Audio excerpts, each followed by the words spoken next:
Ano ang mga karaniwang hinaing ng mga tao ngayon? Bakit lagi ako na nababahala? Paano maging malusog ang aking pag-iisip? Paano maiiwasan ang pagkabalisa? Paanong ang gagawin upang maging matatag ang aking pananampalataya? Ikaw ba ay naghahanap ng kaalaman para sa iyong tagumpay sa buhay? Maging maayos ang lahat para sa iyo. Sa umagang ito, ating tutunghayan ang mga pangako ng Panginoon sa banal na kasulatan na magbibigay ng pag-asa sa ating buhay. Kaya huwag kang aalis. Ito ang iyong Kuya Bong at ikaw ay nakikinig sa programang Mga Pangakong Di Nabibigo. Ang focus ng pag-aaral natin ngayon ay mental health, faith and mental health, no? Yung pananampalataya at kalusugan ng ating pag-iisip. Ating bubuksan ang ating pag-aaral sa pamamagitan ng pagbabasa ng Isaiah 26:3. Ito ang sabi, "You will keep in perfect peace those whose minds are steadfast because they trust in you." Tayo sa madaling manalangin. Kayo po, Panginoon, ay nagpapasalamat sa pagkakataon na kami po ay makapag-aral. Kayo nawa po ang siyang maging sentro ng aming discussion ngayon sa pangalan ng aming Panginoong Hesus. Amen. Amen. So yan, no? Sa Isaiah 26:3, no? Pananatilihin daw tayo ng ating Panginoon na maging sakdal at kapayapaan ang ating makukuha sa ating pong pag-iisip sapagkat tayo daw ay nagtitiwala sa ating Panginoon. Okay? So, ngayon, ang acronym natin ay CALM. Oh, C-A-L-M. Ito ay yung connection natin sa ating Panginoon na tayo po ay nagiging mapayapa. Calm. Okay? So, C ay connection, A, assurance, L, love, and M, mindfulness. Okay? So, kung may notebook kayo, ay isulat nyo yung word na calm. At ating pagtutuunan ng pansin, yung connection, yung assurance, yung love, and mindfulness. Okay? So, punta tayo sa C. C, ibig sabihin, connection with God and others. No? Ang pananampalataya ay nagpapatibay ng koneksyon natin sa ating Panginoong Diyos. At hindi lang sa Panginoong Diyos, kundi sa ating komunidad. No? Ang matibay na relasyon ng Diyos ay nagbibigay sa atin ng kaaliwan at lakas. Habang ang community o yung komunidad ay nagbibigay naman ng pampatibay loob, no, sa panahon na tayo ay nakakaranas ng kahirapan, no, sa mga panahon na ating nangangailangan tayo ng tulong. Okay? So ano yung una? C, connection with God and others.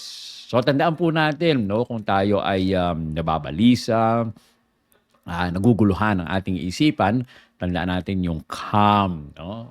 Alalahanin natin na kailangan tayo ay mayroong kapayapaan. So, connection with God and others. Buksan natin yung ating Bible sa ating pong teksto sa Matthew 11:28 to 29. Sabi dito, "Come to me, all you are weary and burdened, and I will give you rest. Take my yoke upon you and learn of me, for I am gentle and humble in heart, and you will find rest for your souls." No? Napakaganda nitong teksto na to na pangako sa atin ng ating Panginoon na sinasabi, lumapit tayo sa ating Panginoon. Kung tayo po ay nahihirapan at nabibigatan sa ating pong mga pasanin, ay bibigyan tayo ng kapahingahan ng ating Panginoon. Okay?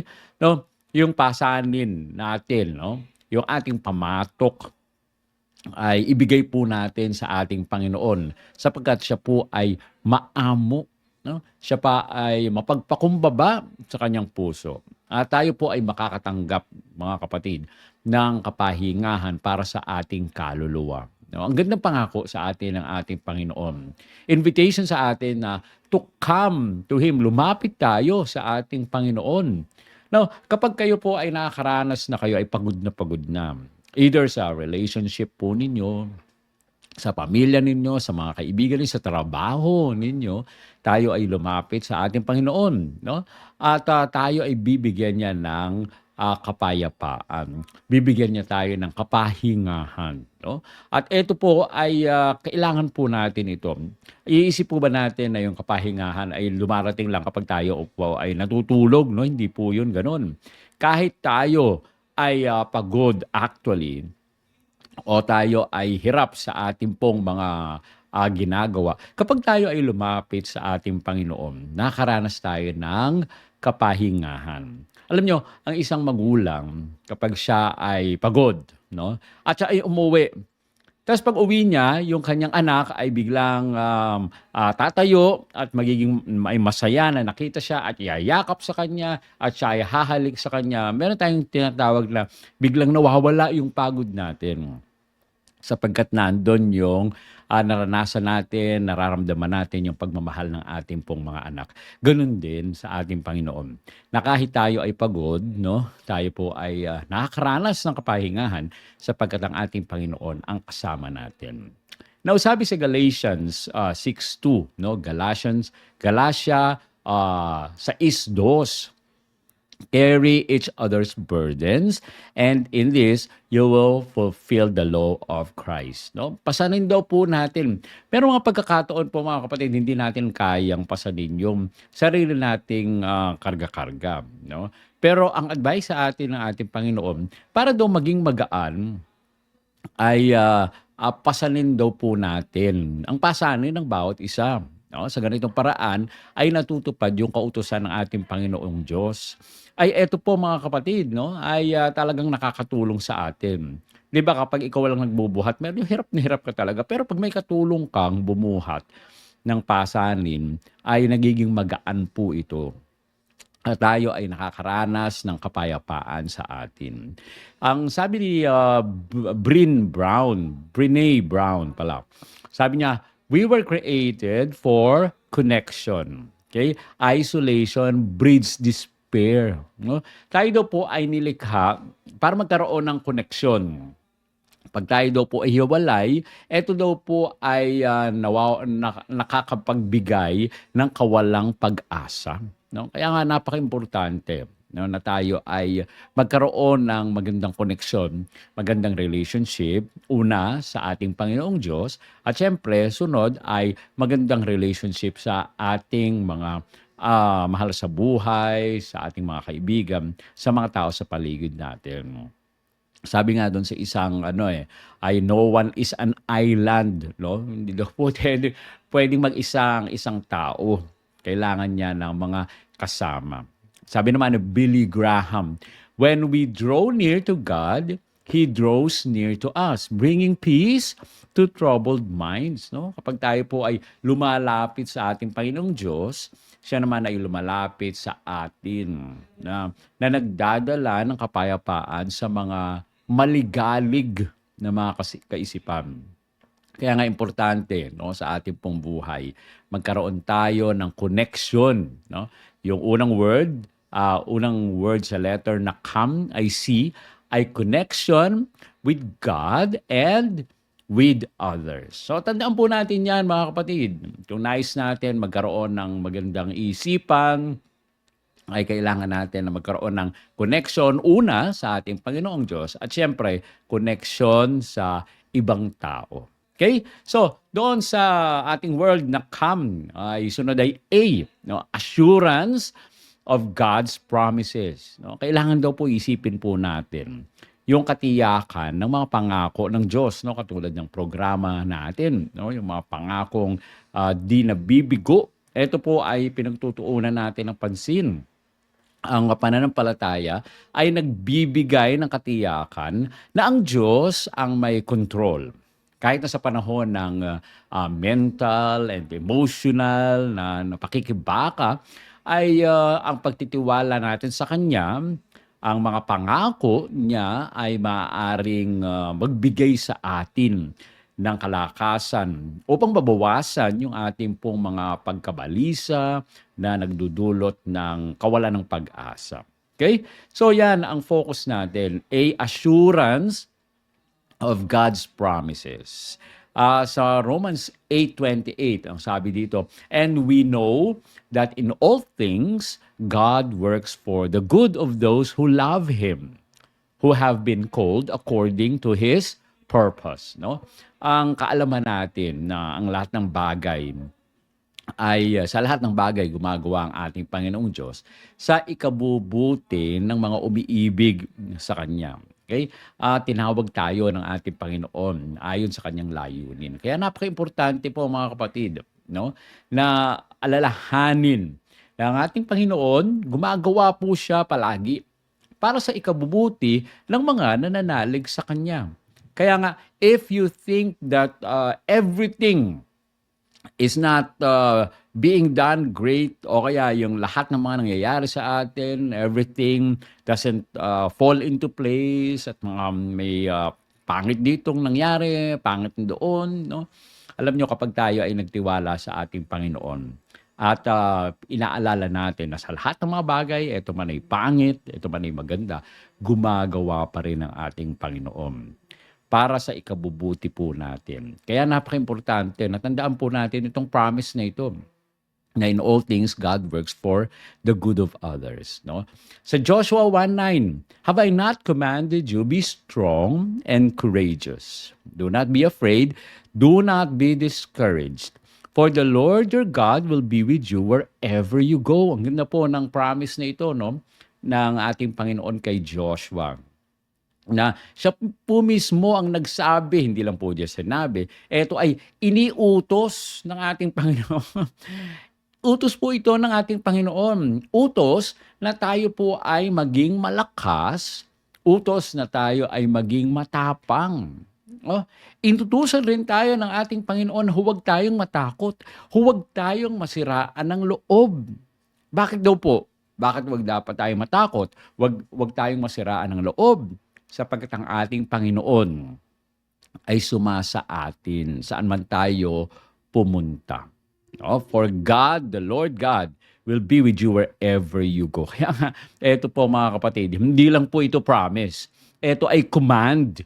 Command sa atin to be strong and courageous. Command sa atin not to be afraid. Command sa atin not to be discouraged. Dahil ang ating Panginoon ay kasama natin. Sabi ni Joyce Meyer, faith is not a pill you take, but a muscle you use. Talaga napaganda po, no? Ang pananampalataya daw po, mga kapatid, ay hindi isang tableta na iinumin, no? Kundi ito ay kalamnan o yung muscle na dapat po nating gamitin. Kaya nga, gamitin po natin yung ating punong pananampalataya. Magtiwala tayo sa ating Panginoon, mag-trust tayo sa ating Panginoon, magkaroon tayo ng pananampalataya sa ating Panginoon upang magiging maayos ang ating pong buhay. Ang sabi ni Rabindranath Tagore, faith is the bird that feels the light and sings when the dawn is still dark. O ang pananampalataya daw po mga kapatid, ang ibong nakakadarma ng liwanag at siya po ay umaawit kapag ang bukang liwayway ay nakikita niya. Kahit madilim pa, no? Nararamdaman na niya ang bukang liwayway. Ganon din po sana sa atin mga kapatid. Kailangan tayo ay magtiwala. Na kahit nakikita natin ang kadiliman, alam natin, ang bukas ay darating. At hindi magtatagal na yung kadiliman ay mawawala dahil ang ating Panginoon ay kasama natin. Okay? So yan ay come. Ito ay assurance of God's promises. Magtiwala tayo sa ating Panginoon, patuloy na ating pong pagbulay-bulayan ng kanyang mga salita, at ito ang magbibigay ng kapayapaan sa atin. Okay? Letter L, love is a healing balm. No? Yung pag-ibig daw po mismo ay kagalingan o balsamo sa pagpapagaling ng pananampalataya po ay nagpapaalala sa atin ng walang pagsubaling pag-ibig ng Diyos na makapagpapagaling ng ating pong emosyonal na sugat. Hinihikayat po tayo, no, na tayo po ay mahalin at mangalagaan ang ating pong mga sarili at ang iba na nagpapaunlad ng malusog na kalagayan ng pag-iisip. Kaya nga napaka-importante po mga kapatid, yung love, yung pag-ibig. Kailangan ito ang lagi nating iniisip na tayo po ay magmahal sa iba sapagkat ito po hindi lang nagpapagaling sa atin, kundi nagpapagaling rin sa iba. Nakikita po nila na meron tayong pag-asa, nakikita na ng iba na nasa Panginoon tayo. So 1 John 4:18, ito po ang sabi, there is no fear in love, but perfect love drives out fear. Because fear has to do with punishment. The one who fears is not made perfect in love. No, napakaganda.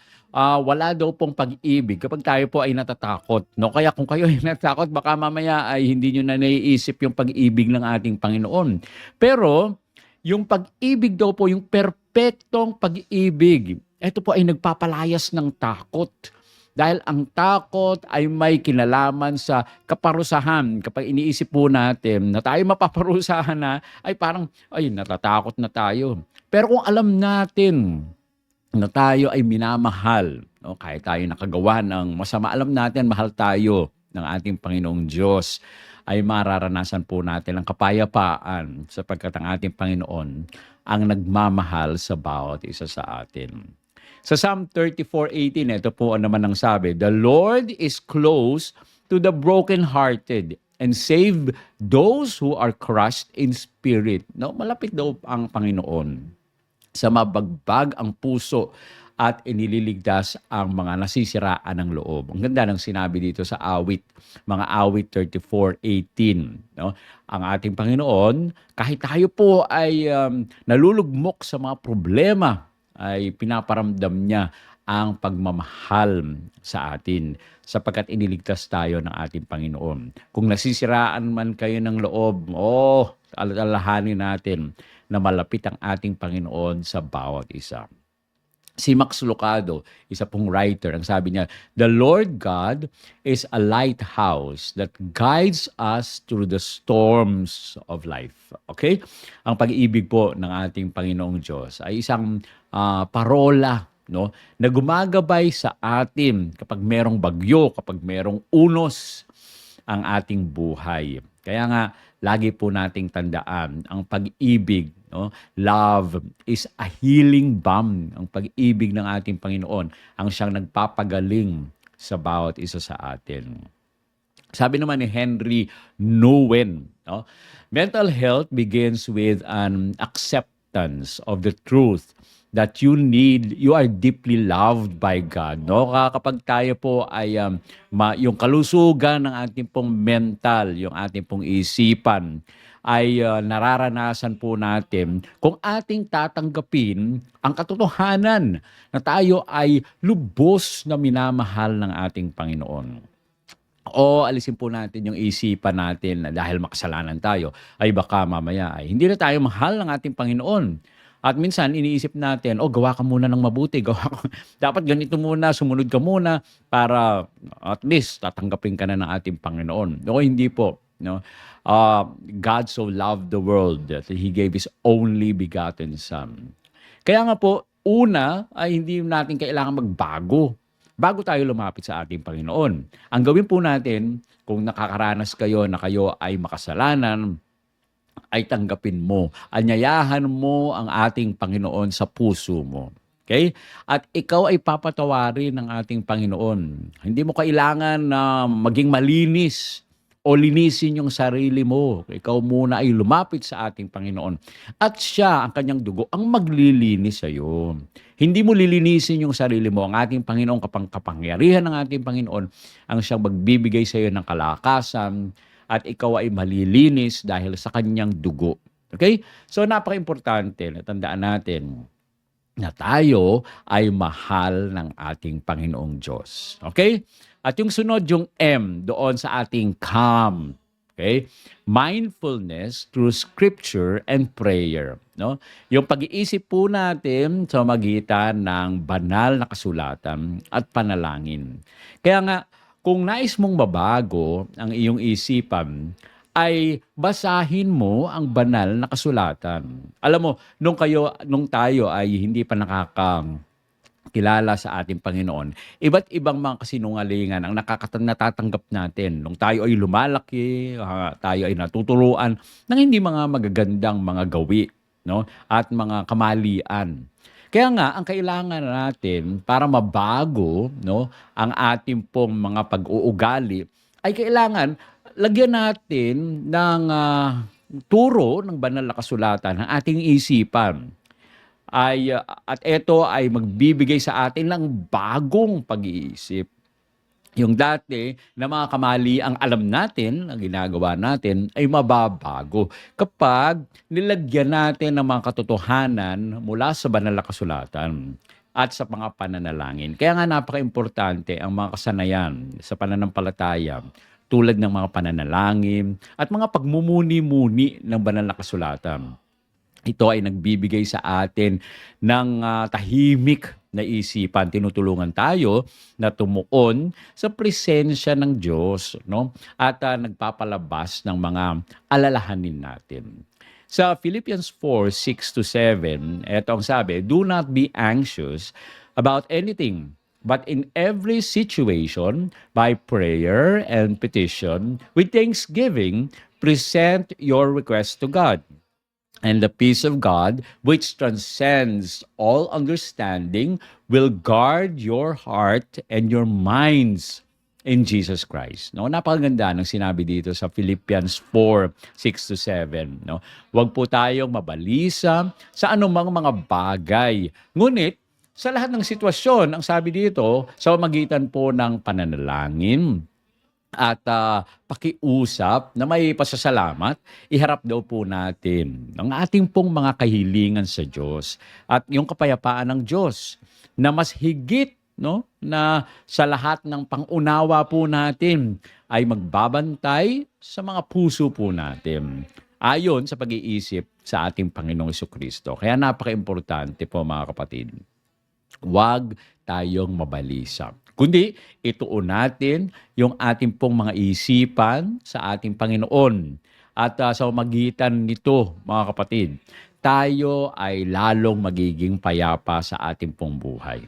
No? Sabi naman po sa Psalm 119:165, Psalm 119:165, "Great peace have those who love your law, and nothing can make them stumble."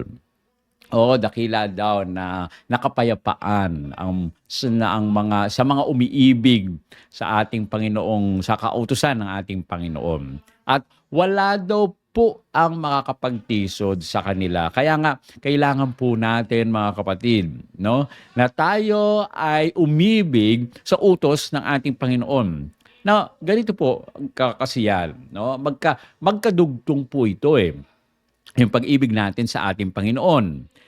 Sabi, if you love me, sabi niya, keep my commandments. Hindi po nauna doon na if you love your commandments, you will show that you love me. Hindi po. Unahin po daw nating ibigin ng ating Panginoong Diyos. At kapag inibig natin yung ating Panginoong Diyos, kasama doon sa ugali ng ating Panginoon, yung law. Dahil alam nyo, paano natin mapapakitang mahal natin ang ating Panginoon kung hindi natin susundin kung ano yung gusto ng ating Panginoong Diyos. Hindi naman pwede na yakap lang tayo sa Kanya, sabihin lang, I love you, I love you, I love you, pero hindi naman tayo sumusunod sa ating Panginoon. So napaka-importante na unahin po natin na mahalin ang ating Panginoon. Not because we are lovable, hindi po naman actually minahal tayo na ating Panginoon dahil sa kaibig-ibig po tayo. Hindi, nagkasala nga tayo eh. Tayo po ay kailangan maparusahan ng kamatayan. Pero dahil sa pag-ibig ng ating Panginoong Diyos, tayo po ay iniligtas niya sa kasalanan natin. Ang ibinayad niya para tayo po ay maligtas ay yung kanyang kamatayan. No, dahil sa pag-ibig na yon, tayo ngayon ay maliligtas. Kaya napaka-importante po mga kapatid, no, na tayo ay patuloy na sumunod sa utos ng ating Panginoon para maipakita po natin na mahal natin siya. Okay? Now sabi ni Henry Nouwen, prayer is the most concrete way to make our home in God. Ang panalangin daw po mga kapatid. Ito po ay konkretong paraan upang ating itahan ang ating pong mga sarili sa Diyos. Kaya nga napaka-importante na tayo ay lumapit at tayo po ay umibig sa ating Panginoong Diyos. Si Sheila Walsh, siya po ay nagsalita rin, sa pong writer po ito. Ang sabi niya, peace is not the absence of trouble, but the presence of Christ. No? Ang kapayapaan daw po ay hindi nangangahulugan na walang kaguluhan sa buhay natin. Pero kaya merong kaguluhan ay meron ding presence ng ating Panginoon. Bakit kaya? Alam niyo po, ang kaaway ay nandyan pa rin. Hindi pa po siya nawawala. Kaya nga kung tayo ay lumalapit sa ating Panginoon, nakakaranas tayo ng mga kaguluhan. Pero meron naman tayong kapayapaan sa magitan ng ating Panginoong Jesus. No? Kasama po natin ang ating Panginoong Jesus. Kaya naman, tandaan po natin mga kapatid, kung nais natin na tayo ay magkaroon ng kapayapaan ng ating pong pag-iisip, tandaan po natin yung word na calm. Kailangan payapa. Kapayapaan. Yan. C, connection with God and others. A, assurance of God's promises. L, love as a healing balm. And M, mindfulness through scripture and prayer. Yan. Okay po? Alam nyo, kailangan ang pananampalataya po natin, mga kapatid, mga kaibigan, ay gumaganap ng isang mahalagang papel sa pagtaguyod ng kalusugan ng ating pong pag-iisip. No? Sa pamamagitan ng pag-alok ng koneksyon sa Diyos at sa iba, yung katiyakan ng mga pangako ng Diyos, pinanghawakan po natin, ang napakahalaga na kapangyarihan ng pag-ibig ng ating Panginoong Diyos at pag-iisip sa pamamagitan ng panalangin at ng banal na kasulatan. Kaya kung ikaw ay nahihirapan sa pag-iisip, sa emosyonal, ay bumaling tayo sa ating Panginoong Diyos ng may pananampalataya. Pagtiwala tayo sa Kanya, sa mga pangako ng ating Panginoon. Humanap tayo ng suporta sa ating pong pamilya, sa mga kaibigan, at pagnilay-nilayan po natin ang salita ng ating Panginoon. Sa magitan po ng pananampalataya, ay mahanap natin ang kapayapaan at lakas na kailangan natin para harapin ang mga hamon dito sa mundo. Tayo ay manalangin. Muli po kaming lumalapit sa inyong banal na harapan, Panginoon. Nagpapasalamat kami na kayo ay nandyan, patuloy na nagmamahal sa bawat isa sa amin. Kaya naman, amin pong hinihiling ang inyong patuloy na biyaya na sumaamin at kayo nawa po, Panginoon, ang siyang magpala sa bawat isa. Maraming salamat sa pagdinig sa aming dalangin sa pangalan ni Jesus. Amen. Amen. Yan po, no? Inaanyayahan po namin kayo bukas ng ganitong oras para po sa ating pong programa. At nawa ay ang pagpapala ng ating Panginoon ay maranasan natin sa ating pong buhay ngayon. Maraming salamat at God bless sa inyong lahat.